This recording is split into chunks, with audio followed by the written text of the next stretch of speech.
Chair Shot Reality back at you. It is going to be quite the weekend here as SummerSlam weekend. That means NXT, that means SummerSlam, that means Raw on Monday. But before we even get to SummerSlam, it has been a suspension-filled couple days starting on Wednesday and then into Thursday.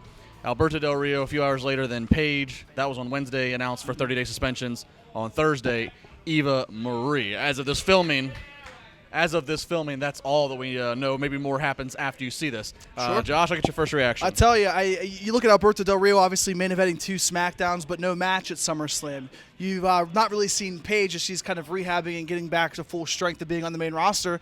Eva Marie takes the biggest blow because I think she's gotten the most heat, the most level of importance on Raw or SmackDown for a diva, aside from the Divas or for the Women's Championship. So whenever you look at what's happening here, you're seeing 3 really talented people that have an opportunity, and especially now with the brand split and how talent is already thin, and it's so thin that you're seeing reports of maybe a Mickie James returning. You see the report now, the video package of Kurt Hawkins coming back to SmackDown.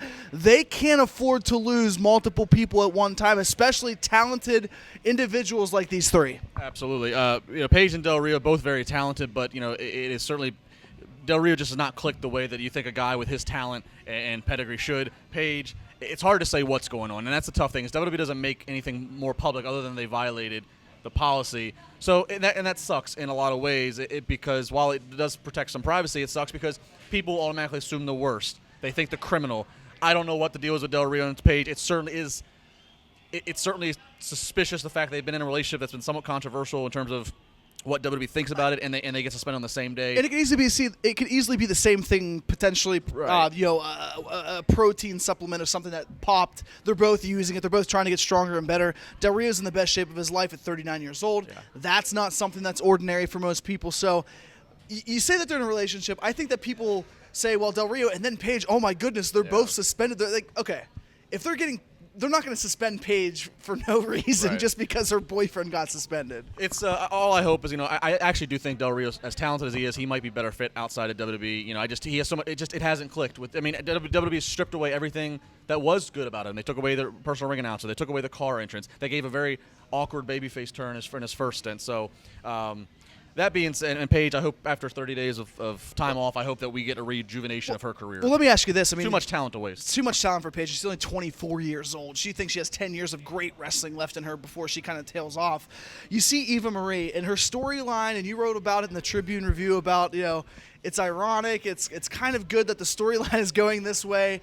I know that you have had some great communication interviews with Eva Marie. What were your instant thoughts on this? It has to be so frustrating for somebody who's getting that big push finally on the main roster, and now she has 30 days off of television. Eva Marie is a great heel. She gets people to dislike her, and that she's just a good heel in that regard. The person that plays her is Natalie. If you talk to the friends and family, the people around Natalie, she's not the type of person. She's done all this work. She went from being a model to where she was thrown into WWE on the purpose of being almost embarrassed on Total Divas to be the person who's not the wrestler, to garner the heel heat that she does. She has since put the time in and put the work in to try to actually learn the trade, the craft. So that being said, she's put all that work in. She's not the type of person that's then going to go take a shortcut knowing that she's putting it all at risk and putting all the people, Brian Kendrick, everybody that's helped her at risk.